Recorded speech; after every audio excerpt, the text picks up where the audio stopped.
यस्य स्मरणमात्रेण ऋणान्मुक्तिकरस्थितः तं वन्दे जगदाधारं निष्पाराध्यं जगद्गुरुं. ಪ್ರಾತಸ್ಮರಣೆಗಳು ಸ್ಮರಿಸಿಕೊಂಡು ವಿಶ್ವಾರಾಧ್ಯ ಬಗಳಾಂಬಿಕಾ ತಾಯಿಯನ್ನು ಸ್ಮರಿಸಿ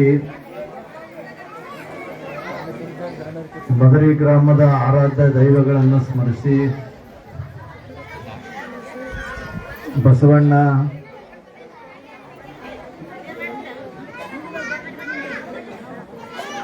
ಹನುಮ ದೇವರು ಮತ್ತು ದ್ಯಾವಮ್ಮ ತಾಯಿ ನಮ್ಮ ದರ್ಗಾ ಸಾನ್ನಿಧ್ಯದಲ್ಲಿ ಲಾಲ್ ಸಾಬ್ ದರ್ಗಾ ಮತ್ತು ಗ್ರಾಮದ ಪ್ರಮುಖರಾದ್ರಂದು ಅವರೇ ಹೇಳಿದರು, ಇವರೆಲ್ಲದಕ್ಕಿಂತ ವಯಸ್ಸಿನಾಗ ನಾನೇ ದೊಡ್ಡವೀನಿ ಅಂತೇಳಿ. ಸಹಜ ಮುತ್ಯ, ವಯಸ್ಸಾದ್ರೂ ಮುತ್ಯ ಅಂತಾರ. ಈ ಮುತ್ಯನೂ ಆಗ್ಯಾರ ಅವರು. ಶಂಕರಯ್ಯಪುರನ ಹಿಡ್ಕೊಂಡು ಗ್ರಾಮದ ಶಂಕರಯ್ಯ ಸ್ವಾಮಿಗಳವರೆಗೂ, ಯಜುಗೌಡರಿಗೂ, ಗೌಡಪ್ಪ ಗೌಡರು, ಬಸವರಾಜ ಅವಟಿಯವರೆಗೂ, ಸತೀಶ್ ಸಾವ್ಕಾರ್ ಅವರಿಗೂ, ಸಂಗಯ್ಯ ಸ್ವಾಮಿಗಳವರಿಗೂ ಮತ್ತು ಗೊಲ್ಲಾಳ ಸುಂಟಾಣವರಿಗೂ, ಬಸವಲಿಂಗ ಪೂಜಾರಿ ಅವರಿಗೂ, ದಸ್ತಗೀರ್ ಸಾಹೇಬರಿಗೂ, ಈ ಭಾಗದ ಸಾಮಾಜಿಕ ಹಾಗೂ ರಾಜಕೀಯ ಪ್ರತಿಷ್ಠಿತ ಮನೆತನಗಳಲ್ಲಿ ಒಂದಾದ ನರಬೋಳಿ ಶಿವಲಿಂಗಪ್ಪ ಗೌಡರ ಸುಪುತ್ರರು, ಉತ್ಸಾಹಿ ಯುವ ನಾಯಕರು ಆದಂಥ ಬಸವರಾಜಪ್ಪ ಗೌಡರು ನರಬೋಳಿಯವರಿಗೂ, ಪಾಲ್ಗೊಂಡಂಥ ನಮ್ಮ ವಿಶ್ವಾರಾಧ್ಯ ಶಾಸ್ತ್ರಿಗಳು, ವೆಂಕಟಾಪುರ ಸಿದ್ಧಾಶ್ರಮ ಅವರಿಗೂ, ಮಲ್ಲು ಮಡಿವಾಳ್ರವರ ಮಗಳ ನಾಮಕರಣ ನಿಮಿತ್ತವಾಗಿ ಆಗಮಿಸಿದಂಥ ಎಲ್ಲ ತಾಯಂದಿರಿಗೂ, ತಂದೆಯರಿಗೂ, ನಿಮ್ಮೆಲ್ಲರ ಅಂತರಾತ್ಮದಲ್ಲಿ ವಿರಾಜಮಾನರಾಗಿರುವ ಆರಾಧ್ಯ ದೈವನಿಗೆ ಶರಣ ಆಗ್ತದೆ. ಅರ್ಧರಾತ್ರಿಯಲ್ಲಿ ಎದ್ದು ಹೋದವರೆಲ್ಲ ಗೌತಮ್ ಬುದ್ಧರಾಗುವರಿನಯ್ಯ, ಸನ್ಯಾಸ ಸ್ವೀಕರಿಸಿದವರೆಲ್ಲ ಶಂಕರಾಚಾರ್ಯರಾಗುವರಿನಯ್ಯ, ಉಪನಯನವನ್ನು ನಿರಾಕರಿಸಿದವರೆಲ್ಲ ಬಸವಣ್ಣನವರಾಗುವರೇನಯ್ಯ, ಶಾಸನ ಉಲ್ಲಂಘಿಸಿದವರೆಲ್ಲ ಗಾಂಧೀಜಿಯವರಾಗುವರೇನಯ್ಯ, ಅಧಿಕಾರವನ್ನು ನಿರಾಕರಿಸಿದವರೆಲ್ಲ ಅಕ್ಷಣೀಯ ಶಿವಯುಗಳಾಗುವರೇನಯ್ಯ, ದಿಗಂಬರತ್ವ ಪಡೆದವರೆಲ್ಲ ಸದ್ಗುರು ವಿಶ್ವಾರಾಧ್ಯರಾಗುವರನ್ನು ಸ್ವತಂತ್ರ ಸಿದ್ದೇಶ್ವರ, ನಿನ್ನ ಹೆಸರೇಳುವರೆಲ್ಲ ನೀನಾಗುವರೇನಯ್ಯ. ವಿಶ್ವಾರಾಧ್ಯರು ಮನುಕುಲದ ಉದ್ಧಾರಕರು. ಜಾತಿ, ಮತ, ಪಂಥ ಪಂಗಡಗಳಲ್ಲದೆ ಮಾನವ ಸಮಾಜವನ್ನು ಏಕಮುಖವಾಗಿ ಕರೆದುಕೊಂಡು ಹೋಗುವಂಥ ತತ್ವಜ್ಞಾನಿಗಳು. ಮಲ್ಲಿಕಾರ್ಜುನ ಶಾಸ್ತ್ರಿಗಳು ಅಂದರು, ಅಪ್ಪರು ಯಾವರ ಹೋಗ್ತಾರ, ಜನ ಬಹಳ ಕಲಿತಂತೇಳಿ. ಪ್ರಸ್ತುತ ಇವತ್ತಿನ ವಾತಾವರಣದಲ್ಲಿ ಜಾತಿಗೊಂದು ಮಠ ಆಗ್ಯಾವ, ಜಾತಿಗೊಂದು ಗುಡಿ ಆಗ್ಯಾವ, ಜಾತಿಗೊಂದು ದೇವರಾಗ್ಯಾವ. ಎಲ್ಲರನ್ನೂ ವಿಭಿನ್ನವಾಗಿ ನೋಡುವಂಥ ಪರಿಸ್ಥಿತಿ ನಾವು ಕಾಣುವಂಥವ್ರಾಗ್ತೀವಿ. ಆದರೆ ವ್ಯತಿರಿಕ್ತವಾಗಿ, ಅದಕ್ಕೆ ವಿರುದ್ಧವಾಗಿ ವಿಶ್ವಾರಾಧ್ಯ ಕ್ಷೇತ್ರದಲ್ಲಿ ಜಾತಿ ಇಲ್ಲ. ಆದರೆ ಎಲ್ಲ ಜಾತಿ ಜನಾಂಗವನ್ನು ಎಲ್ಲಿ ನೋಡ್ಬೇಕಂದ್ರೆ ವಿಶ್ವಾರಾಧ್ಯ ಅನ್ನುವಂಥ ಸಂಪ್ರದಾಯದಲ್ಲಿ ಅವರ ಸ್ಮರಣೆಯಲ್ಲಿ ನಾವು ನೋಡತಕ್ಕಂಥವ್ರಾಗ್ತೀವಿ. ವಿಶ್ವಾರಾಧ್ಯರು ಇವತ್ತು ಲೋಕವಂದರು. ಬಹುಶಃ ಮಾಡಿ ಮಠ ಮಂದಿರಗಳಲ್ಲಿ ದಿನನಿತ್ಯದಲ್ಲಿ ಅಮಾವಾಸ್ಯೆಗಳಲ್ಲಿ ಜಾತ್ರೆಯಲ್ಲಿ ಇವತ್ತು ದೇವರೇ ಇದೇ ಅದಾನ ಇವನೇ ಅಂತ ತಿಳ್ಕೊಂಡು ಅನ್ನುವಂಥ ಭಾವನೆಯಲ್ಲಿ ನಾವು ಎಲ್ಲಿ ಕಾಣ್ತೀವಿ ಅಂದ್ರೆ ವಿಶ್ವಾರಾಧ್ಯ ಕ್ಷೇತ್ರದಲ್ಲಿ ನಾವು ನೀವೆಲ್ಲರೂ ಕೂಡ ಕೇಳುವಂಥವ್ರು ಆಗ್ತೀವಿ. ಅಂಥ ವಾತಾವರಣದಲ್ಲಿ ಆ ಪುಣ್ಯಾತ್ಮನಿಗೆ ಲೋಕ ಬೆಳೆದದಕ್ಕಾಗಿ ಲೋಕದ ಒಡೆಯನಾಗು ಅನ್ನುವಂಥ ಒಂದು ಸಂದೇಶವನ್ನು ಕೊಟ್ಟು ಲೋಕಕ್ಕೆ ಒಂದು ಉಪಕಾರ ಮಾಡಿದಂಥ ಭೂಮಿ ಯಾವುದಂದ್ರೆ ಇದು ನಿಮ್ಮ ಜೇವರ್ಗಿ ತಾಲೂಕ.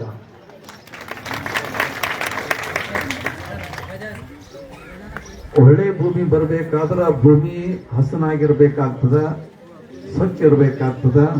ಅದಕ್ಕೆ ಫಲವತ್ತತೆ ಎಲ್ಲ ಗೊಬ್ಬರ ಅನ್ರಿ ಎಲ್ಲ ಪರಿಕರಗಳು ಹಾಕಿದಾಗ ಒಳ್ಳೆ ಫಲ ಬರುವಂಥದ್ದು ಆಗ್ತದೆ. ಒಳ್ಳೆ ಫಲ ಬರಬೇಕಾದ್ರೆ ಭೂಮಿ ಹದ ಬೇಕು. ಹಾಗೆ ಋತುಭೂಮಿ ಕೃಷಿಯಾಗಿ ಹಸನಾಗಿದ್ದಾಗ ಒಳ್ಳೆಯ ಸಂತಾನ ಸಿಗ್ತಂತ. ಇವತ್ತು ಅಂಥ ಸಂತಾನಕ್ಕೆ ಜನ್ಮ ಕೊಟ್ಟಂಥ ನಾಡು ಇವತ್ತು ನೀವೆಲ್ಲರೂ ಜೇವರ್ಗಿ ತಾಲೂಕಿನ ಪುಣ್ಯವಂತ ನಾಡು ಅಂತ ನಾನು ಹೇಳ್ತೇನೆ. ಅಂಥ ಒಂದು ಸಂದರ್ಭದಲ್ಲಿ ನಾನು ರಥದಲ್ಲಿ ಏರಿದ ತಕ್ಷಣ ನಿಮ್ಮೆಲ್ಲರನ್ನು ನೋಡಿದೆ. ನಾನು ವಿಶ್ವರಾಜರು ದೇವಿ ಆರಾಧಕರು ಅಣಿಮಾದಿ ಅಷ್ಟಸಿದ್ಧಿಗಳನ್ನು ಪ್ರಾಪ್ತಿ ಮಾಡಿಕೊಂಡಂತಹ ವಿಶ್ವಾರಾಧ್ಯನಿಗೆ 3 ವರ್ಷದ ಕಾಲ ಒಟ್ಟುಗಾಲಿನ ಮೇಲೆ ನಿಂತು ದೇವಿ ಅನುಷ್ಠಾನಗಳನ್ನು ಕೈಗೊಂಡಂತಹ ವಿಶ್ವಾರಾಧ್ಯರು ಪ್ರಜ್ಞೆ ತಪ್ಪಿ ನೆಲಕ್ಕೆ ಬಿದ್ದಾಗ ದೇವಿ ಬಂದು ಮಗಳನ್ನು ಎತ್ಕೊಂಡ್ಲಂತೆ. ಯಾಕಪ್ಪ, ಇಷ್ಟು ಕಲಿಯುಗದಲ್ಲಿ 5 ವರ್ಷಗಳ ಕಾಲ ಇಷ್ಟು ಕಠಿಣ 5000 ವರ್ಷದ ಕಲಿಯುಗದ ಪ್ರಸನ್ನತೆಯ ಕಾಲದಲ್ಲಿ ಇಷ್ಟು ಕಠಿಣ ತಪಸ್ಸು ಯಾರು ಮಾಡಿದ್ದಿಲ್ಲ. ನೀ ಮಾಡಿದಂದ್ರೆ ನಿನಗೆ ಏನು ಬೇಕಂತ ತಿಳ್ಕೊಂಡು 1,000 ಅವ್ನು ಹಿಡ್ಕೊಳಕ್ ಹೋದಾಗ ಮುದ್ದೆ ಹಾಂಗೆ ಕಾಲೆದ್ ನಿಂದ್ರಲಾಕ್ ಬರ್ತಿದ್ದಿಲ್ಲ. ಹಂಗೆ ಮೇಗ್ ಹೊಳಸ್ಕೊಂತಂದು ಹಿಂಗೇನು ಅನ್ನಂತ ಬೇಡ ಅನ್ನಂತ. ಏನು ಬೇಕಂತ ತಿಳ್ಕೊಂಡು ಶಬ್ದ ಹೊತ್ಕೊಂಡು ನನ್ನ ಬಳಿ ಬರಬೇಡ ಅಂದಾಗ ಆಕೆ ಹಂಬಲಿಸಿ ಬಂದು ಎತ್ಕೊಂಡು ಅಂದ್ಲಂತ, ಏನು ಬೇಕನ್ನುವಂಥ ಶಬ್ದನೇ ಬೇಡ ಅಂತಂದ್ರೆ ಯಾವಾಗಲೂ ನಾನು ನಿಲ್ಬಲ್ಲಿರ್ತೇನಪ್ಪ, ಭೂಲೋಕದಲ್ಲಿ ಪುರುಷ ರೂಪದ ದೇವಿಯಾಗಿ ಮೆರಿ ಅಂತ ಹೇಳಿದ್ರಂತ ವಿಶ್ವರಾಜ್ಯ. ಅಂದಾಗ ಅಲ್ಲಿ ಅಣಿಮಾದ ಅಷ್ಟಸ್ಥಿತಿಗಳನ್ನು ನಿನ್ನ ದಯಪಾಲಿಸಿನಿ, ಹೋಗಿ ನೀನು ಅಬ್ಬೆ ತುಮಕೂರು ಕ್ಷೇತ್ರದಲ್ಲಿ ನಿಂತಾಗ ಆ ಅಣಿಮಾದ ಅಷ್ಟಸಿದ್ಧಿಗಳು ಅವಕ್ಕೊಂದು ಸ್ಥಾನ ಕೊಟ್ಟಾಗ ಮತ್ತೊಂದು ವಿಶ್ವರಾಜೇ ನನಗೇನು ಬೇಕಾಗಿಲ್ಲ, ನನಗೆ ಬೇಕಾಗಿಲ್ಲ ಅಂತಂದ್ರೂ ಕೂಡ ಆ ಅಣಿಮಾದ ಅಷ್ಟಸಿದ್ಧಿಗಳು ಕೇಳಿದಂತ ದೇವಿ ಹೇಳ್ಯಾರಂತ ತಿಳ್ಕೊಂಡು ನಾವು ಬಂದೀವಿ. ಮತ್ತೆ ಯಾರು ಸೇವಾ ಮಾಡಲಿ ಅಂತ ತಿಳ್ಕೊಂಡು ಅಷ್ಟಸಿದ್ಧಿಗಳು ಅಂದಾಗ ವಿಶ್ವರಾಜ್ಯರಂದ್ರಂತ ಆಕೆ ಕಳಿಸ್ಯಾರ, ನೀವು ಬಂದಿರಿ, ನಿಮಗೇನು ಬೇಡ ಅನ್ನಂಗಿಲ್ಲ. ಆದ್ರೆ ನಾವು ವಿಶ್ವರಾಜ್ಯರ ದೇಹ ಬಿಡುವಂಥ ಸಂದರ್ಭದಲ್ಲಿ ಅವೆಲ್ಲ ಬಂದು ಹೊರ ನಿಂತು ಅಂತ ಮತ್ತೆ ನಾವು ಯಾಕಡೆ ಹೋಗೋದು, ಯಾಕಡೆ ಈ ಕಡೆ ಹೋಗೋದಲ್ಲ. ಆಕೆ ಹೇಳ್ಯಾರ ಅಂತ ತಿಳ್ಕೊಂಡು ನೀವು ನನ್ನ ಬಳಿ ಬಂದ್ರಿ, ನಾ ಏನು ನೀವು ಕೈ ಮಾಡಿ ಕರೆದಿಲ್ಲ. ಬರ್ಲಾಕ ನಿಮ್ಮಿಚ್ಛೆ, ಹೋಗ್ಲಾಕ ನಿಮ್ಮಿಚ್ಛೆ ಏನು. ಅದೇ ತುಮಕೂರು ಕ್ಷೇತ್ರದಲ್ಲಿ ನಾ ಎಲ್ಲಿವರೆಗೂ ನೆಲೆ ನಿಂತಿರ್ತೀನಿ, ಸೂರ್ಯ ಚಂದ್ರಾರ್ಕವರೆಗೂ ಕೂಡ ನೀವು ಇಲ್ಲೇ ಇದ್ದು ನನಗೇನು ಬೇಕಾಗಿಲ್ಲ. ಯಾರು ಬಂದು ಏನು ಕೇಳ್ತಾರೋ ಬಂದವ್ರಿಗೆ ಬೇಡಿದ್ದು ಕೂಡ ನನಗೇನು ಬೇಕಾಗಿಲ್ಲ ಅಂತ ಹೇಳಿ ಅಂಥ ಪುಣ್ಯ ಸ್ವರೂಪವಾದಂಥ ಅಂಥ ಆತ್ಮ ಸ್ವರೂಪದ ಶಕ್ತಿಯನ್ನು ನೀಡಿದಂಥ ವಿಶ್ವರಾಜ್ಯರಿಗೆ ಇವತ್ತು ನಾವು ದೇವಿ ಸ್ವರೂಪ ಕಾಣುವಂಥವ್ರಾಗ್ತಾರೆ. ಎಲ್ಲ ಹೆಣ್ಮಕ್ಳ ಹತ್ರ ನಾನು ಎದ್ದು ನೋಡಿ ತಲೆ ಮೇಲೆ ಕುಂಭ ದಂಡಿ ಮುಡ್ಕೊಂಡಿರಿ ನಾನು ನೋಡಿದೆ. ಇವತ್ತು ವಿಶ್ವರಾಜ್ಯರಿಗೆ ಈ ಭಾಗದಾಗ ಹುಟ್ಟಿ ಆ ತಾಯಿ ಆಶೀರ್ವಾದ ಪಡ್ಕೊಂಡು ಅಷ್ಟು ಬೆಳಗಲಕತ್ತನಪ್ಪ. ಮತ್ತು ನನಗೆ ಇವರೆಲ್ಲರೂ ನೋಡಿ ನನಗೂ ಆ ತಾಯಿ ಶಕ್ತಿ ಸಿಕ್ಕಂಗಾಯ್ತು ಅಂತ ತಿಳ್ಕೊಂಡು ಸಂತೋಷ ಆಯ್ತು ನನಗೆ.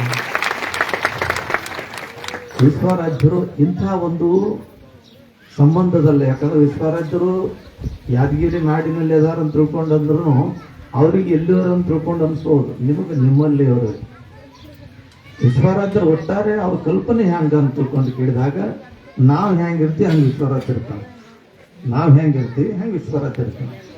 ಇಲ್ಲೇ ನಿಮ್ಮ ಹೊಳೆ ದಂಡಿಗೆ ಆ ಕಡೆ ಸೋಮನಾಥನಹಳ್ಳಿ ಅಂತ ತಿಳ್ಕೊಂಡು ಬರ್ತದೆ, ನಿಮಗೆಲ್ಲ ಗೊತ್ತಿರ್ಬೇಕು.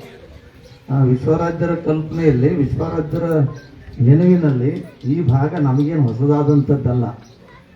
ಸೋಮನಾಥನಹಳ್ಳಿ ಸಿದ್ದಮ್ಮ ಅನ್ನುವಂಥ ಹೆಣ್ಮಗಳಿಗೆ, ಆ ಮಠದ ಹೆಣ್ಮಗಳಿಗೆ ಸೀತನೂರು ಸ್ವಾಮಿಯವ್ರ ಮನೆಗೆ ಕೊಟ್ಟಿರ್ತಾರೆ. ಹಂಗೆ ನಡ್ಕೊಂತ ಇರುವಂಥ ಸಂದರ್ಭದಲ್ಲಿ ಆಕೆ 1-2 ಮಕ್ಕಳಾದವು ಏನೋ ಗೊತ್ತಿಲ್ಲ. ಆ ಸಂದರ್ಭದಲ್ಲಿ ಆಕೆ ಮೈತುಂಬ ಸಿಡುಬು ರೋಗ ಅಂಟುಕೊಂಡಿತ್ತು ಆಗಿನ ಕಾಲದಲ್ಲಿ. ಇವತ್ತು ನಾವು ಸಣ್ಣವರಿದ್ದಂಥ ಸಂದರ್ಭದಲ್ಲಿ ಸಿಡುಬು ರೋಗ ಅಂತ ತಿಳ್ಕೊಂಡಂದ್ರೆ ಸರ್ಕಾರಕ್ಕೊಂದು ಸವಾಲಿದ್ದಂಗಿತ್ತದು. ಅಲ್ಲಲ್ಲಿ ಬರುತ್ತಿದ್ರು ನೋಡು, ಸಿಡುಬು ರೋಗ ತಿಳಿಸಿ 1000 ರೂಪಾಯಿ ಗೆಲ್ಲಿರಿ ಅಂತೇಳಿ. ಇಬ್ಬರು 1000 ರೂಪಾಯಿ ನೋಟನಿಲ್ಲ, ಗೆಲ್ಲೋದನ್ನಿಲ್ಲ, ಪ್ರಶ್ನೆ ದೂರ ಹೋಯ್ತು. ಸಿಡುಬು ರೋಗ ತಿಳಿಸಿ 1000 ರೂಪಾಯಿ ಗೆಲ್ಲಿರಿ ಅಂತ ತಿಳ್ಕೊಂಡು ಬರೀತಿದ್ರು. ಅಂಥ ಒಂದು ಸರ್ಕಾರಕ್ಕೆ ಸವಾಲಾದಂಥ ಸಂದರ್ಭದಲ್ಲಿ, ಅದಕ್ಕಿಂತ ಸುಮಾರು ವರ್ಷ ಹಿಂದೆ ಅಂದ್ರೆ ಒಂದು 50-100 ವರ್ಷಗಳ ಸಮೀಪದ ಮಧ್ಯದಲ್ಲಿ ಆ ಸೋಮನಾಥನಹಳ್ಳಿ ಸಿದ್ದಮ್ಮಗ ಸಿಡುಬು ರೋಗ ಆದಂಥ ಸಂದರ್ಭದಲ್ಲಿ ಗಂಡನ ಮನೆಯವರಂತರ ಇಂಥ ಭಯಂಕರವಾದಂಥ ರೋಗ ಇಟ್ಕೊಂಡು ನಿನಗೆ ನಮ್ಮ ಮನ್ಯಾಗ ಸಂಸಾರ ಮಾಡ್ಕೊಳಕ್ಕೆ ಕರ್ಕೊಂಗಿಲ್ಲ, ನೀ ತವ್ರ ಮನೆಗೆ ಹೋಗು ಅಂತ ತಿಳ್ಕೊಂಡು ಅಂದಾಗ ತವ್ರ ಮನೆಯವ್ರು ಮೊದಲೇ ಹೇಳಿದ್ರು, ನೋಡುವ ಕೊಟ್ಟ ಹೆಣ್ಣು ಕುರು ಕೊಟ್ಟಿತ್ತು, ನೀ ಏನೇ ಜೀವನ ಸಾಗಿಸಿದ್ರು ಕೂಡ ಅಲ್ಲೇ ಇದ್ದು ನೀನು ಶ್ರೇಷ್ಠತೆ ಪಡ್ಕೋಬೇಕು, ಇದು ಬಂದ್ರೆ ಜೀವನಕ್ಕೆ ಬೆಲೆ ಇಲ್ಲ ಅಂತ ತಿಳ್ಕೊಂಡು ಹೇಳಿದ್ರು. ಆಯ್ತು ಅಂತ ತಿಳ್ಕೊಂಡು ಆಕೆ ಹಾಂಗೆ ಬಂದು ಪ್ರತಾಪಾದ ಸ್ಟೇಷನ್ದಾಗ ಬಸ್ಟ್ಯಾಂಡ್ನಲ್ಲಿ ಕುಂತಂಥ ಸಂದರ್ಭದಾಗ ಯಾರೋ ಹೇಳಿದ್ರು, ವಿಶ್ವಾರಾಧ್ಯ ಶಿವಗಳನ್ನು ಅಂತವರು ಇಲ್ಲಿ ಗಂವಾರದಲ್ಲಿ ಹುಟ್ಟಿ ನಾಡು ತುಂಬೆಲ್ಲ ಸಂಚರಿಸಿದ ಶಿವಸ್ವರೂಪಿ ಅದ್ದು ತುಮಕೂರಿನ ಮಾಲಿ ಸಕ್ಕರಪ್ಪಗೌಡ ಭಕ್ತಿ ಶ್ರದ್ಧೆಗೆ ಹೋಗೋಟ್ಟು ಅಲ್ಲಿ ಹೋಗಿ ನೆಲೆ ನಿಂತಾರಂತ. ಅವ್ರು ಏನು ನೋಡ್ತಾರ, ಅವ್ರು ಯಾವ್ದು ನುಡಿತಾರ, ಅವ್ರ ಕಣ್ಣಿಗೆ ನೀ ಬಿದ್ದಂದ್ರೆ ನಿನ್ನ ಭಯಂಕರವಾದಂಥ ರೋಗ ದೂರ ಆಗಬಹುದು. ಅಷ್ಟೊತ್ತಿಗೆ ಕೇಳಿದ್ರು ಅವ್ರು, ಯಾಕಂದ್ರೆ ಇಲ್ಲಿ ಕಲಬುರಗಿಯಲ್ಲಿ ಯಾರೋ ಒಬ್ಬ ಪೊಲೀಸ್ ಅಧಿಕಾರಿ ಹೆಂಡತಿ ಮೈತುಂಬ ತನ್ನ ರೋಗ ಆಗಿತ್ತು. ಅಲ್ಲಿ ಹೋದಾಗ ವಿಶ್ವರಾಜ್ ಮುತ್ತರಿ ಅಂತ ಉಗುಳಿದ್ರಂತ. ಆಕೆ ಚಿಟ್ಟಿಗೆ ಅಂದ್ರಂತ ಗಂಡಲ್ಲಿ ಕಾಣಂಗಿಲ್ಲನ್ರಿ, ದೊಡ್ಡ ಜಿಲ್ಲಾಧಿಕಾರಿ ಹೆಂಡತಿಗೆ ನನಗೆ ಉಗುಳ್ಯಾರ ಅಂತಂದ್ರೆ ಶ್ರೀ ಸಾಮಾನ್ಯರಿಗೆ ಎಷ್ಟು ತ್ರಾಸ ಮಾಡ್ಲಿಕ್ಕಿಲ್ಲ, ಇನ್ನು ಹಿಡೀರಿ ಅಂತ ತಿಳ್ಕೊಂಡು ಅಂದಾಗ ಪೊಲೀಸ್ ಅಧಿಕಾರಿ ಆಗಲಿ ಹಿಡ್ತೀವಿ, ಮೊದಲು ಹೋಗಿ ಮುಖ ತೊಳ್ಕೊಂಡು ಬಾ ಅಂತ ತಿಳ್ಕೊಂಡು ಅಂದು ಮುಖ ತೊಳ್ಕೊಂಡು ಬಂದು ನೋಡಿಲ್ಲಂತ ಅಕ್ಕಿಗೆ ಹುಚ್ಚಾದಂಗೆ ಆಯ್ತು. ಯಾಕಂತಂದ್ರೆ ಮುತ್ತವ್ರು ಎಲ್ಲಿ ಉಗುಳಿದ್ರು, ಉಗುಳು ಎಲ್ಲೆಲ್ಲಿ ಬಿದ್ದಿತ್ತು ಅಲ್ಲೆಲ್ಲ ರೋಗ ಹೋಗಿತ್ತು, ಉಗುಳು ಗುಳ್ಳಾಡ್ದಲ್ಲಿ ರೋಗ ಹಂಗೆ ಇತ್ತು. ಮತ್ತಂದ್ರೆ ಒಂದು ಗಂಡ ಹೇಳಿದಂತ ಇನ್ನೊಂದು ಸ್ವಲ್ಪ ಮುತ್ತರಿಗಳು ಉಗುಳಿಸ್ರಿ ಅಂತಂದ್ರೆ ಅವ್ರ ಮನುಷ್ಯರ ಮುತ್ತರ್ ಮಾತೆ ಕೇಳ್ತಾರೆ, ಯಾರು ಮಾತು ಹೋಗ್ಬಿಟ್ಟವ್ರು. ಇಂಥ ಲೀಲಾಜಾಲದಲ್ಲಿದ್ದಂಥ ವಿಶ್ವರಾಜ್ಯರ ಬಗ್ಗೆ ನಾವು ಸಾಕಷ್ಟು ಕೇಳಿ ಹೋಗಿ ಅವ್ರ ಕಣ್ಣಿಗೆ ಬೀಳಿ, ಅವ್ರ ಕೃಪಾ ಆದ್ರೆ ನಿನಗೆ ಒಳ್ಳೇದಾಗ್ತಂತ ತಿಳ್ಕೊಂಡು ಯಾರೋ ನಾಲ್ಕು ರೊಟ್ಟಿ ಕಟ್ಟಿಕೊಟ್ರು, ತೊಗೊಂಡು ಆದರು. ಹೋಗಿ ನೈಕಲ್ಲಿಗೆ ಇಳಿದ್ರು. ಅವಾಗ ಈ ನಂಗೇನು ಬ್ಯಾರೇಜು ಡ್ಯಾಮ್ ಆಗಿದ್ದಿಲ್ಲ, ಸಹಜವಾಗಿ ನದಿ ದಾಟಿ ಹೋಗ್ಬೇಕಾಗಿತ್ತು. ನಾವು ಸುಮಾರು ಬಾರಿ ನದಿ ದಾಟಿ ಹೋಗಿಂಥವ್ರು ಅದೀವಿ. ಅಲ್ಲಿ ನೈಕಲ್ಲಿಗೆ ಇಳಿದು ಇನ್ನೇನು ಅಬ್ಬಿ ತುಮಕೂರು ಹಳಿ ದಾರಿ ಹಿಡಿಬೇಕು ಅನ್ನೋದ್ರೊಳಗಾಗಿ ಒಂದು ಹೋಟೆಲ್ ಇತ್ತು. ಆಕೆ ಯಾರೋ ಹಿಡಿದ ಕಲ್ಪನೆ ಇತ್ತು, ಏನಂದ್ರೆ ಮುತ್ತವ್ರು ಬಜಿ ಮ್ಯಾಗ ಭಾಳ ಜೀವಾರ, ಮುತ್ತೆ ಏನು ತಿನ್ನಲ್ಲಂತ, ಯಾವಾಗಾನ ಮನ್ಸು ಬಂದ್ರೆ ಬಜಿ ತಿಂತಾನಂತ. ಆಯ್ತಂತ ತಿಳ್ಕೊಂಡು ಒಂದು 5 ಬಜಿ ತೊಗೊಂಡು ಬುತ್ತಿ ಕಟ್ಕೊಂಡಿತ್ತು ಹೆಂಗು ತೊಗೊಂಡು ಹೊಳೆಗೆ ದಂಡಿಗೆ ಬಂದು ಮುಖ ತೊಳ್ಕೊಂಡು ಊಟ ಮಾಡಿದ್ರು ಆಯ್ತು. ಇನ್ನೊಂದು ಸ್ವಲ್ಪ ನಡೆಯೋದಾಗಲ್ಲ ಅಂತ ತಿಳ್ಕೊಂಡು ಹಿಂಗೆ ಊಟಕ್ಕೆ ಕುಂತಾಗ ಆ ಕಡೆ ಹಿಂಗೆ ಭಾಗದ್ದು ನೋಡಿದ್ಲು, ಬಜಿ ಮ್ಯಾಗ ಕಣ್ಣು ಬಿತ್ತು. ನದಿ ಹರಿಯಂಥ ನದಿ, ಆರಾಮ ವಾತಾವರಣ, ಬುತ್ತಿ ಅದ, ಬಗಲಾಗ ಬಜಿ ಅವ, 1-2 ಬಜಿ ಮುತ್ತೆ ತಿಂತಾನಂತ, ತಿಲ್ಲಂದ್ರೆ ಇಲ್ಲ ಅಂತ. ಮತ್ತೆ ಬಂತಕ್ಕಿಗೆ ಮತ್ತೆ ತಿಂತಾನಂತ, ತಿಲ್ಲಂದ್ರೆ ಇಲ್ಲ ಅಂತ. ಅವ್ನು ತಿಂದ್ರೆ 1 ಪ್ಲೇಟ್ 5 ತಿಂತಾನ, ನಾವು ಏನೋ 1-2 ತಿನ್ಬೋದು ನೋಡಮ್ಮ ಅಂತ ತಿಳ್ಕೊಂಡು 1 ತಿಂದಳು, ರುಚಿ ಹೆಚ್ಚಿದ್ದು. ಮತ್ತೊಂದು ತಿಂದಳು, ಹಿಂಗೆ ನೋಡಿದ್ಲು, 3 ಬಜಿ ಕಂಡು ಮುತ್ಯಾಗ 3 ಹ್ಯಾಂಗು ಹೇಳಕ್ಕೆ ಬರ್ತದ. ನೋಡಮ್ಮ, ನಾ 1 ತಿಂದೆ ಅಂದ್ರೆ ಮುತ್ಯನಕಿನ ನಾ ಹೆಚ್ಚು ತಿನ್ನಂಗೆ ಆಗ್ತದೆ. ಹಂಗೆ ಇಟ್ಟರು ಮುತ್ಯಾಗ ಹ್ಯಾಂಗೆ ಮಾಡಲಿ ಅಂತ ತಿಳ್ಕೊಂಡು ಅನ್ನೋದ್ರೊಳಗಾಗಿ ಒಂದು 10 ಬರ್ರ ಅಂತ ಬಂದು ಆಕಿನ ಬಜಿ ಬುತ್ತಿ ತೊಗೊಂಡು ಹೊಡಿಬಿಡ್ತಾರೆ. ನೋಡ್ಯಾರ ಮುತ್ಯ, ನನಗೂ ಮುಟ್ಲಿಲ್ಲ ನಿನಗೂ ಮುಟ್ಲಿಲ್ಲಪ್ಪ, ಇರಲಿ ಅಂತ ತಿಳ್ಕೊಂಡು ನೀರು ಕುಡಿದು ಅದೇ ತುಮಕೂರಿಗೆ ಬಂದು ವಿಶ್ವರಾಜ್ಯರ ದರ್ಶನ ತಗೋಬೇಕು ಅನ್ನೋದ್ರೊಳಗಾಗಿ ವಿಶ್ವರಾಜ್ಯರನ್ನಾಗತ್ತಾರ. ಮತ್ತೆ ಆಕೆ ಬಜಿ ತಿನ್ನಾಗ ಏನು ಕಲ್ಪನೆ ಬಂತಂತ, ಯಾರು ಮಾಡ್ಯಾರ ಏನೋ ಮುಂಜಲ್ಗಾಯಿ ಸಿಕ್ಕವರು ಹೋಟೆಲ್ದಾಗ ಯಾರು ಮಾಡಿರ್ತಾರೇನೋ, ಇವೇ ಹೆಂಗೆ ಇಲ್ಲಿ ಬಜಿ ಅಂತ ತಿಳ್ಕೊಂಡು ಅಂದ್ಕೊಂಡಿದ್ದಂತ. ಅದನ್ನು ಈಕೆ ಬರೋದು ನೋಡಿ ಅನ್ನಕತ್ರಂತ ವಿಶ್ವರಾಜ್ಯರು, ಅದೇ ಯಾರು ಮಾಡ್ಯಾರೇನು ಮುಂಜಲ್ಗಾಯಿ ಅಂತಲೇ ಸಿದ್ಧಿ ಸೂಸುಲಾಡುವ ದೇಹ. ಈ ದೇಹ ಹೆಂಗದ್ರೆ ಸೂಸುಲಾಡ್ತದೆ, ಎಲ್ಲಿ ಬಂತಲ್ಲಿ ಸೋರ್ತದ. ಸೂಸುಲಾಡುವ ದೇಹ ಸೋಸಿ ನೀರು ಮಡಿ ಮಾಡಿದ್ರ ಮಡಿ ಆಗ್ತದಲ್ಲೇ ಸಿದ್ಧಿ, ಮನಸ್ಸು ಮಡಿ ಉಳಿದದ್ದು ನನ್ನ ಕಾಲು ಮಡಿ ಅಂತ ಹೇಳಿದ್ರಂತ ವಿಶ್ವರಾಜ್ಯರು. ನನ್ನ ಬಲ್ಲಿ ಮನಸ್ಸು ಮಡಿದೆ, ಉಳಿದದ್ದು ನನ್ನ ಕಾಲು ಮಡಿ, ನನ್ನ ಬಲ್ಲಿ ಬಂದವರು ನನ್ನವರು, ನನ್ನ ಬಲ್ಲಿ ಬರ್ಲಾರ್ದವ್ರು ಯಾವ ಜಾತಿ ಗೊತ್ತಿಲ್ಲ ಅನ್ನೋಂತ ವಿಶ್ವರಾಜ್ಯರು ಅಂದಾಗ. ಇನ್ನು ದಾರ್ಯಂದು ನಡೆದದ್ದಕ್ಕೆ ಪ್ರಶ್ನೆ ಗೊತ್ತಾಯ್ತು, ನೀನು ಬುತ್ತಿ ಪೌಡಕ್ಕೆ ಇಲ್ಲಿ ಹುಣಸಿಗಿಡದ ಬಡ್ಡೆ ಬಿದ್ದು ನೋಡ್ಲೆ ತಗೋ ಅಂತ ತಿಳ್ಕೊಂಡಾಕಿ ಹೋಗಿ ತೊಗೊಂಡಂತ. ಯಾವ ಬಜಿ ಆಟ ಇದ್ದಂತ ಯಾಕ್ತಿಲ್ಲ ಗೊತ್ತ, ಹದ್ದು ಹಂಗೆ ತಂದು ಮುಟ್ಟಿತ್ತು. ವಿಶ್ವರಾಜ್ಯರೇನು ಆಕಿ ದಾರ್ಯಾಗ ಅನ್ಕೊಂಡದ್ದು ಪುತ್ರ ಕೊಟ್ಟರು, ಆಕಿ ಎದಕ್ಕೆ ಬಂದಾಳ ಅನ್ನುವಂಥದ್ದು ಬೇಕಲ್ಲ. ಅವಾಗ ವಿಶ್ವರಾಜ್ಯರಂತಲೇ ಸಿದ್ಧಿ ಸಿದ್ಧಿ ಸ್ವಲ್ಪ ಮೇಯ್ ತಿಂಡಿ ಕೊಟ್ಲ ತುರ್ಸ್ಬಾಲೆ ಅಂತ ಕರೆದ್ರಂತ. ಸಿದ್ಧಿ ಮೇಯ್ ತಿಂಡಿ ಕೊಟ್ಟದ ಜರ ತುರ್ಸ್ಬ. ಅಜಾನುಭವಾದಂಥ ಶರೀರ ವಿಶ್ವರಾದ್ರು ದೊಡ್ಡ ಶರೀರ ಅವ್ರದ್ದು. ನಮ್ಮ ಅಪ್ಪವ್ರು ಹೇಳ್ತಿದ್ರು ತಂದೆಯವರು, ಅವ್ರ ಕೈ ಮೇಲೆ ನಮ್ಮ ತಂದೆಯವ್ರು ಅವ್ರು ಗಟ್ಟ ಇದ್ರು. ಅವ್ರ ಕೈಲಿ ಆಳಿದ್ರೆ ವಿಶ್ವರಾಜ ಮುತ್ಯನ ಬೆನ್ನು ದೀಡು ಮಣ ಆಗ್ತಿತ್ತು. ಅಂಥ ದೊಡ್ಡ ಶರೀರ, ಅಂಥ ಅಜಾನುಭವಾದಂಥ ಶರೀರ. ಅದರಲ್ಲಿ ದಿಗಂಬರಾವಸ್ಥೆ, ಗಡ್ಡ ಎದ್ದು ನಿಂತರು ಎಲ್ಲರೂ ಎದ್ದು ಓಡಿ ಹೋಗ್ಬಿಡ್ಬೇಕು. ಶಾಸ್ತ್ರ ಹೇಳ್ತಿಲ್ಲೇ ಬರ್ರಿ ಅಂತ ಕರಿಬೇಕು, ಎಲ್ಲರೂ ಬಂದು ಕುಂದಿರ್ಬೇಕು. ಹಾಂಗ ಒಂದು ಬಾಯಿ ತೆರೆದ್ರೊಳಗೆ ಶಾಸ್ತ್ರ ಏನು ಕೇಳ್ತಿರ್ಲಿ, ಶಾಸ್ತ್ರ ಹೇಳಿದ್ರೆ ಶಾಸ್ತ್ರ ಇಲ್ಲಂದ್ರೆ ಶಸ್ತ್ರ ಅಂತ ತಿಳ್ಕೊಂಡು ಎದ್ದು ಕಲ್ತ್ಕೊಂಡ್ರೆ ಎಲ್ಲಷ್ಟು ಮಂದಿ ಎದ್ದು ಓಡಿ ಬಿಡ್ಬೇಕು. ಅಂಥ ದೇವಿ ಲೀಲೆ ಪುರುಷರಾಗಿ ಮೆರೆದಂಥ ವಿಶ್ವರಾಜರು ಸಿದ್ಧಿ ರೈತರಿಗೆ ತಿಂಡಿ ಪಟ್ಟಲ್ಲೇ ತುರಿಸ್ಬ ಅಂತ ತಿಳ್ಕೊಂಡಂದ್ರೆ ಬಂದಿದ್ದವ್ರು ಅಂದರು, ಯಾಕೆ ಕರ್ಲಕ್ಕತ್ತನ ಹೋಗವ, ಯಾರಿಗೆ ಕರ್ಲಾರ್ದವ ಬಲ್ಯಾಕೆ ಯಾರು ಹೋಗ್ಬೇಕಂದ್ರೆ ಹೊಡ್ಯವ್ರು ಅವರು. ನೀನು ಕರ್ದಾನಂತ ತಿಳ್ಕೊಂಡಂದ್ರೆ ಹೋಗು ಅಂತ ತಿಳ್ಕೊಂಡು ಕಳಿಸಿದ್ರು. ಹೋಗಿ ಹಂಗ ಗಟ್ಟಿ ಧೈರ್ಯ ಮಾಡಿ ತುರಿಸ್ಲಕ್ಕತ್ತರು. ತುರ್ಸ್ಕೊಂತು ಇನ್ನು ಹೆಂಗೆ ಆ ಕಡೆ ಈ ಕಡೆ ತುರಿಸ್ಲಿ ಅಂತ ತಿಳ್ಕೊಂಡು ಹಂಗೆ ಬಿಟ್ಟು ವಿಶ್ವಾರಾಧ್ಯ ಹಿಂಗೆ ಸಟ್ಟ ಸರದ್ರಂತಲೇ ಸಿದ್ಧಿ ಮನಸ್ಸು ಹೊಡಿತಲೇ ನಿಂದು ಹಿಂದಕ್ಕೆ ಸರಿ ಅಂತಂದ್ರಂತ. ನೀನು ಮೀ ತುರುಕಿ ಆತಂತ ತಿಳ್ಕೊಂಡು ನಾ ಕರೆದೆ, ಮೀ ತುಂಬ ತಿರುಸಿದಿ, ಎಲ್ಲಿ ಏಕೋಭಾವನೆ ಇಟ್ಕೊಂಡು ಹೌದಾ.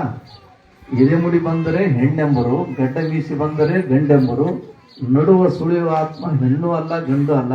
ನಾ ಯಾವುದೂ ಆಕಾರ ಇಲ್ಲಲ್ಲ ನನಗ, ಪರಮಾತ್ಮ ಸ್ವರೂಪಿ ನಾವು ಕಳಿಸ್ಯಾನ ಬಂದೀನಿ, ಕರೆದಾನ ಹೋಗ್ತೀನಿ. ನಾನು ವ್ಯವಹಾರ ಜ್ಞಾನಕ್ಕಾಗಿ ಇಲ್ಲಿ ವಸ್ತಿ ಇರೋದಕ್ಕಾಗಿ ಇಲ್ಲಿ ತಿರುಗಾಡೋದು ಸಲಿಂದ ಇದೊಂದು ಶರೀರ ಕೊಟ್ಟನು. ಯಾವ ಶರೀರ ಕಲ್ಪನಾ ನನಗೇನು ಇಲ್ಲ. ಎಡಗೈ ಅನ್ನೋದು ಗೊತ್ತಿಲ್ಲ, ಬಲಗೈ ಅನ್ನೋದು ಗೊತ್ತಿಲ್ಲ, ಕೈ ಅನ್ನೋದು ಗೊತ್ತಿಲ್ಲ, ಕಾಲು ಅನ್ನೋದು ಗೊತ್ತಿಲ್ಲ, ಮತ್ತೊಂದನ್ನು ನಾನು ಮೊದಲೇ ಗೊತ್ತಿಲ್ಲ.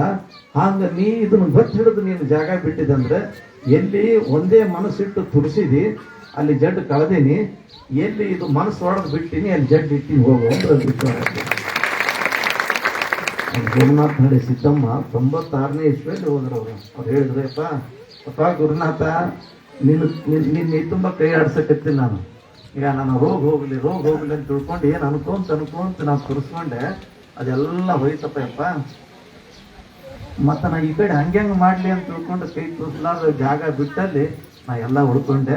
ಇಂಥ ಗುರುನಾಥ ಮುಟ್ಟಿದಂಥ ಶರೀರ, ಅವನ ಆಶೀರ್ವಾದ ಪಡೆದಂಥ ಶರೀರ ಮತ್ತೆ ಸಂಸಾರ ಕಡೆದು ಹೋಗ್ಬೇಕಂತ ತಿಳ್ಕೊಂಡು ನಾನು ಕೂಡ ಶರಣಮ್ಮಾಗಿ ಎಲ್ಲರನ್ನ ಉದ್ಧಾರ ಮಾಡ್ಕೊಂತ ಅವನ ಹೆಸರಿನಿಂದ ಲೋಕ ಸೇವಾ ಮಾಡ್ಲಕತ್ತೀನಿ ಅಂತ ತಿಳ್ಕೊಂಡಿದ್ದೆ. ನಿಮಗೆಲ್ಲ ಗೊತ್ತಿರ್ಬೇಕು ಸಿದ್ದಮ್ಮಯ್ಯ ಅಂತ ತಿಳ್ಕೊಂಡು, ನಮ್ಮ ಭಾರಿ ಮಂದಿ ಗೊತ್ತದ.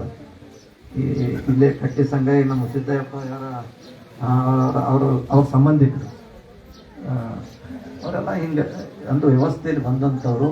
ಅಂಥ ಲೀಲಾ ಪುರುಷರಾದಂಥ ವಿಶ್ವರಾಜರು ಇವತ್ತಿನ ದಿವಸ ಈ ಮಧುರೈ ಗ್ರಾಮಕ್ಕೆ ನಮ್ಮ ಶಂಕರಪ್ಪ ಹೇಳಿದಂಗೆ ನಮ್ಮ ಅಪ್ಪ ಬಂದಾರ ಅಂತ ತಿಳ್ಕೊಂಡು ಅವನು ಅಂದ. ಒಮ್ಮೆ ವಿಶ್ವರಾಜರು ಬಸಲಿಂಗ ಶಾಸ್ತ್ರಿಗಳು, ವಿಶ್ವರಾಜರು ಅಲ್ಲಿದ್ದಂಥ ಸಂದರ್ಭದಲ್ಲಿ ಬಸಲಿಂಗ ಶಾಸ್ತ್ರಿಗಳು ನಮ್ಮ ತಂದೆಯವ್ರಿಗೆ ಕರ್ಕೊಂಡು ಹೋದಂಥ ಸಣ್ಣ ಹುಡುಗ, ಒಂದು 10-12 ವರ್ಷದ ಹುಡುಗ. ಅವ್ರು ಹೋದಂಥ ಸಂದರ್ಭದಲ್ಲಿ ವಿಶ್ವರಾಜರು ನೋಡಿ ಒಗ್ಗರಣೆ ತಿನ್ನಕೈತ್ರ, ಸುಸ್ಲ ತಿಂತಿರಂತ. ಹಿಂಗೆ ಕೈಲಿ ಸುಸ್ಲ ಕೊಟ್ಟರಂತ. ಸುಸ್ಲ ತಗೊಂಡಾಗ ವಿಶ್ವರಾಜ್ ಮುತ್ತೆ ಹಿಂಗೆ ನೋಡಿದ್ರಂತ ಚಂದ್ರಶೇಖರ್ ಮುತ್ತರಿಗೆ, ಬಾಲೆ ನೀನು ಸದ್ಯ ನನ್ನ ಮಗ ನಮ್ಮ ಅಪ್ಪ ಅಂತಂದ್ರ. ಮುಂದೆ ಈ ಸದ್ಯ ನೀ ನನ್ನ ಮಗ ನಮ್ಮ ಅಪ್ಪ ನೀನು ಅಂದ್ರೆ ಅಪ್ಪ ನೀನು ಅಂತ ತಿಳ್ಕೊಂಡಂದ್ರೆ ಭವಿಷ್ಯ ಮಾಡಿ ನಾ ಹುಟ್ಟುವಂಥ ಕಲ್ಪನೆ ಆ ಪುಣ್ಯಾತ್ಮನಿಗಿತ್ತೋ ಏನೋ, ಅವನ ಕೃಪಾಶೀರ್ವಾದದಿಂದ ಆ ಮಠಕ್ಕೆ ಹೋದ್ನೇನೋ ಗೊತ್ತಿಲ್ಲ. ಯಾಕಂತಂದ್ರೆ ಇವತ್ತು ಸ್ವಾಮಿಯರ ಜಾಗ ಸಿಗ್ಬೋದು,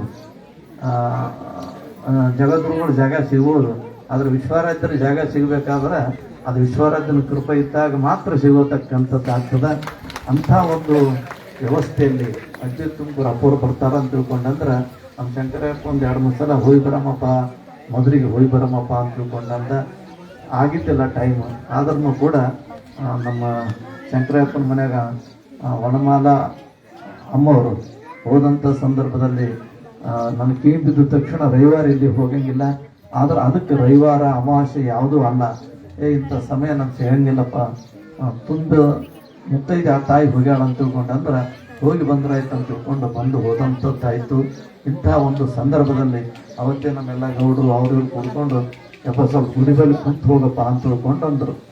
ಬೇಡ ಇನ್ನೇನು ಕುಂದ್ರಮ್ಮ ಅಂತ ತಿಳ್ಕೊಂಡಂದೆ ಅಂದಾಗ ಆ ದೇವಿ ಬಲಿ ಕೊಡ್ಬೇಕಂತ ತಿಳ್ಕೊಂಡಂದ್ರೆ ಇವತ್ತು ನಮ್ಮ ಮಲ್ಲೂನ ಮಗಳ ತೊಟ್ಟಿಲ ಸಮಾರಂಭ ಭವಿಷ್ಯ ಮಾಡಿ ತೊಟ್ಟಿಲ ಸಮಾರಂಭ ಭಾಳ ದೊಡ್ಡ ದೊಡ್ಡ ಪ್ರಮಾಣ ಮಾಡಿರ್ಬೋದು. ಎಲ್ಲೆಲ್ಲ ದೊಡ್ಡ ದೊಡ್ಡ ಕಾಟೇಜ್ದಾಗ ಮಾಡಿರ್ಬೋದು, ಪ್ಯಾಲೇಸ್ ಅರಮನೆಯಾಗ ಮಾಡಿರ್ಬೋದು, ಹೌದಾ, ಆಕಾಶ ಹಾರಂತೆ ಹೆಲಿಕಾಪ್ಟರ್ದಾಗ ತೊಗೊಂಡು ಮಾಡಿರ್ಬೋದು. ಆದ್ರೆ ನಮ್ಮ ಮಲ್ಲೂನ ಮಗಳ ದೈ ಅಂಥದ್ದು ಅಂತ ಕೇಳಿದ್ರೆ ನಿಮ್ಮೆಲ್ಲರನ್ನು ತೊಗೊಂಡು ಮೆರೆಸಗಂತ ಬಂದು ತೊಟ್ಟಿಲ ಕಾರ್ಯಕ್ರಮ ಮಾಡಿದೇವಲ್ಲ.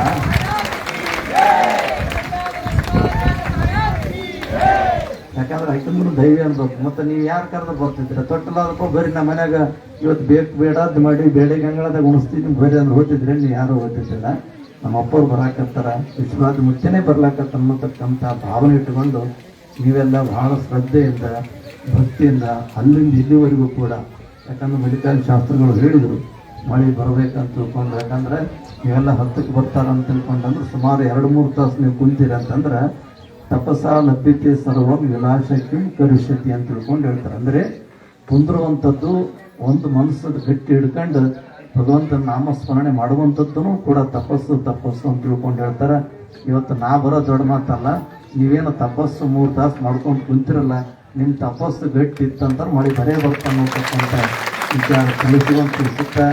ಯಾಕಂದ್ರೆ ಈ ಮಧುರಿಯವರು ಭಾಳ ದಿನದಿಂದ ಬರಬೇಕನ್ನುವಂಥ ಸಂದರ್ಭ ತಗೊಂಡು ಕುಂತಿದ್ರಿ, ಇವತ್ತು ಬಂದಂಗೆ ಆಯಿತು. ನೀವು ಹೆಂಗೆ ಮಾಡಿದ್ರಿ ಅಂತ ತಿಳ್ಕೊಂಡಂದ್ರೆ ಒಟ್ಟಾರೆ ಒಂದೇ ಮಾತಿನಾಗ ಹೇಳ್ಬೇಕಂದ್ರೆ ಮನುಷ್ಯನಾಗಿಟ್ಟು ಮಾಡಿದಂಗೆ ಆಯ್ತದ. ಇಂಥ ಒಂದು ಕಾರ್ಯಕ್ರಮ ಅದು ಭಗವಂತನ ವಿಶ್ವರಾಧ್ಯನ ಕೃಪೆ ಮತ್ತು ವಿಶ್ವರಾಧ್ಯನಿಗೆ ಸಲ್ಲಿದಂಥದ್ದು ನಿಮ್ಮೆಲ್ಲರ ಕೃಪಾಶೀರ್ವಾದ, ನಿಮ್ಮೆಲ್ಲರ ಒಂದು ಭಕ್ತಿ ಅಭಿಲಾಷೆ ಗುರುನಾಥನ ಪಾದಕ್ಕೆ ಮುಟ್ಲಿ. ಮಳೆ ಬೇಕೆನ್ನುತಕ್ಕಂಥ ಮಾತು ಅರ್ಜಿ ಬರೆದು ನಮ್ಮ ಕೈಯಾಗ ಕೊಟ್ರಿ, ನಾವು ಅರ್ಜಿ ಒಯ್ದು ವಿಶ್ವರಾಧ್ಯನ ಪಾದಕ್ಕೆ ಇಡ್ತೀನಿ. ಅರ್ಜಿ ನಮ್ಮದು,